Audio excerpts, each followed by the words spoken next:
My daughter's in here washing her car, just like her daddy do. You washing your car, baby? Huh? You don't want to speak? Alright, whatever. Anyways.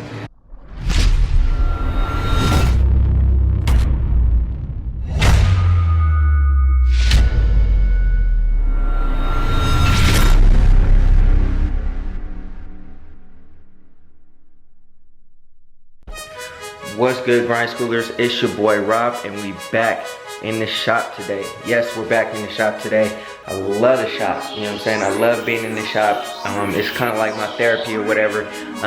But as you can see, Camaro's not in here. It's not in here right now, so that means we're working on the Impala. Before I tell you what we're gonna do, go ahead and hit that like button. Hit that subscribe button, hit that bell notification so you get a notification every single time we drop another video. I'm on a road to 1,000. It may not sound like much, but it's enough for me. So go ahead and hit that subscribe button, man. Help me get there. And yeah, so anyways, without further ado, I'm gonna jump into it and I'm gonna tell you what we're about to do on the Impala. Alright, grind schooler, so we are about to lower the Impala today. I'm already set up semi or whatever, got the jack right there, the jack stand. We're about to loosen these lug nuts up, jack the car up, take the wheel off, and then we'll go ahead and get started. I'm going to only do the front today because the back, I'm gonna have to go ahead and get a new rear end. I was already in the rear end before, trying to change the wheel bearings or whatever. I had to go through the rear end and take the axles out and all that kind of stuff. So I've already done that. I didn't see any damage, but apparently my rear end is blown. So what I'm gonna do is go ahead and get a new rear end. I'm not gonna, fool with this old one. I'm gonna just get a new one because I need new axles anyway, new gearing and all that kind of stuff. So I might as well get a new casing. Probably go with like a 4 or 9 inch or something like that. Upgraded axles and all that kind of stuff, so that at least, you know what I'm saying, like I could put the power to the ground and I'm not gonna have no power issues or no issues with axles breaking or nothing like that. I'm probably only gonna try to get 500 out of this car. But anyways, forget all that. Like I said, I'm only gonna lower the front, but we got these Deltec lowering springs that I'm gonna go ahead and throw in today. I'm also gonna go ahead and throw in some ball joints. Hopefully I can finish today. I don't think I will, but I got a long weekend, so if the car got to stay jacked up or whatever it has to do, then that's fine too. But we're gonna go ahead and dig into this and get started. Okay, as you can see, I got the car jacked up considerably high. The reason being is because when I drop this lower control arm, it's got to extend all the way to the ground. So I kind of accounted for, the height of the jack, plus how long this lower control arm has to go down to the floor to alleviate the pressure on that spring. So what we got to do is we got to get this tie rod out of there, got to get that shock out of there. So go ahead and hit it from the top, and then from the bottom down there, take that out. We'll get this brake caliper off of here and then probably just hang it up over there somewhere. And then after that, what we're gonna do is we're gonna use the tie rod separator to pop those ball joints out. Hopefully it works. And then we also got to get those sway bar link kits out of there too. So yeah, we got quite a bit of work. It shouldn't take too long, but a lot of stuff to kind of disconnect. But I'll catch y'all back on as I go. And then yeah, so let's get started on this project. Alright, so we got the caliper off. We got the ball joint separator on there, or tie rod separator, whatever, same thing. Anyway, I don't think I'm gonna replace the ball joints like I thought I was gonna do, because this one is riveted in, and I don't feel like going through the hassle of drilling and air hammering and doing all that other extra stuff today. So I think I'm gonna just replace the sway bar link kit and the shock. The spring, and that's it. I discovered I do need some new shocks in the front, so I'm gonna go ahead and order some of those up and then replace them when they get here. And then also I'm gonna probably hit this with a the pressure washer so I can clean all this gunk off of here. And then I was going to replace this hardware, but I think instead I'm gonna just go ahead and upgrade the brakes to the Wheelwood system or whatever. But other than that, this is where we're at. About to pop this off so we can get better access to everything else, and then we'll throw this jack up under there once I'm done pulling this shock out, and then yeah, that's where we're at. Alright, so here's where we're at. Had to bring out the big guns so I can get this sway bar link kit off. It was like seized up in there, so I used the blowtorch to basically get it off.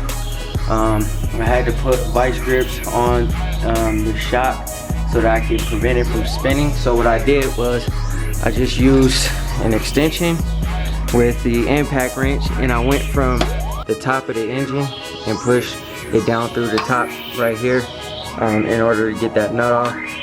I was racking my brain on how to get it done, but we got it done. So now we're gonna go ahead and loosen up this castle nut on the ball joint, separate it, and then we should be able to lower this thing out and install the new shock. Spring. Alright, y'all. So I got everything all disassembled. Got the pressure relieved off the shock. The jack is still under there for precaution. I'm gonna go ahead and get this breaker bar and see if I can jiggle it loose. I think it's pretty much all good. There's nothing really holding it down. I extended the control arm all the way down, and the shock is not moving anymore. So I think I'm gonna just have to go ahead and throw the breaker bar in there and yank it loose, and hope that everything is solid. I might attach the chain again just for precaution. So that's what I think I'm gonna do, and then yeah, we'll go from there. There's definitely a considerable size difference. The Beltecs are 1.5 inches lower than this one, so we're gonna go ahead and throw those in. And I had to use a breaker bar to break it loose once I lowered it and got all the pressure off of there. I just stood back, put the breaker bar up in there, and yanked it loose, and it popped right out. So make sure you're careful when you do this. These things can pop out of there and kill you. Alright, y'all, so we got the spring in there, got the calcium nut back on that ball joint up top. Now all we gotta do is cinch everything back up, tighten everything up, and then drop the car, see how low she got. That was really simple, really simple job. Like I said, it is very dangerous if you don't know what you're doing, but it's not difficult at all, you know what I mean? The longest time frame that I would say I had was basically pulling off this sway bar link kit, because I had to use some heat and in order to be able to knock it off, but you know, was able to get it out. Everything else came out super duper easy. This thing right here saved me so much time. Just this ball joint separator or tie rod separator, whatever. I usually use the pickle fork, but I didn't want to tear up the rubber boots because I'm not ready to replace everything yet, and I didn't want to basically roll around with torn up boots, losing grease, and then, you know, have some type of catastrophic failure. So we were able to use that. That worked like a dream, popped everything off. But now we're just gonna cinch everything up and we should be good to go. My daughter's in here washing her car just like her daddy do. You washing your car, baby? Huh? You don't want to speak? Alright, whatever. Anyways, alright, y'all. So, moment of truth. Moment of truth.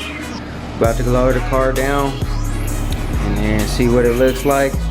Hopefully we're not rubbing or scrubbing or nothing, but only time will tell. It's hard to tell on camera. We are a little bit lower.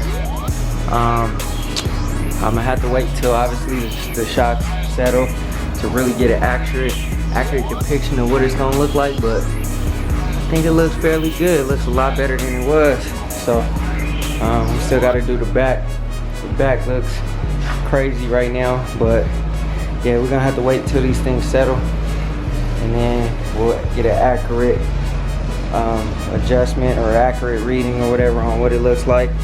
But for now, I think it looks pretty good, man.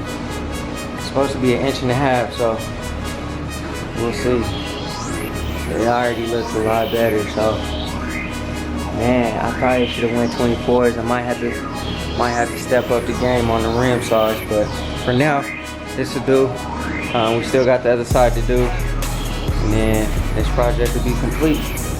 Alright, grind schoolers, that's gonna be it for this video. I'm thoroughly impressed with, you know, the way the ride height looks right now. I'm not done with the other side. I'm gonna get to that side probably later this afternoon. Also, the back has to be dropped, so it's not all the way down like it needs to be, but it made a lot of a difference. You know what I'm saying? I don't know if, you know, the camera does it justice. It's not quite sitting on the wheel like my Camaro is. And maybe, like I said, I might have to go with some 24s or whatever, just to finish up with the wheel gap. I was debating 24s or 22s. I decided to go with the 22s because I found these wheels, these US Mag wheels that I like a lot on this car. However, they don't come in 24s, so I might have to go with some 24s if I decide that the wheel gap is a little bit more than what I would like. However, right now I'm thoroughly impressed with it. I'm gonna do the other side, and then we'll get to the back at a later date when I go ahead and snatch the rear end out. But anyways, before we go and exit out this video, hit that like button, hit that subscribe button, and hit that bell notification so you get a notification every single time we drop a video. And I hope y'all enjoy it. Always remember, work hard so you can live free.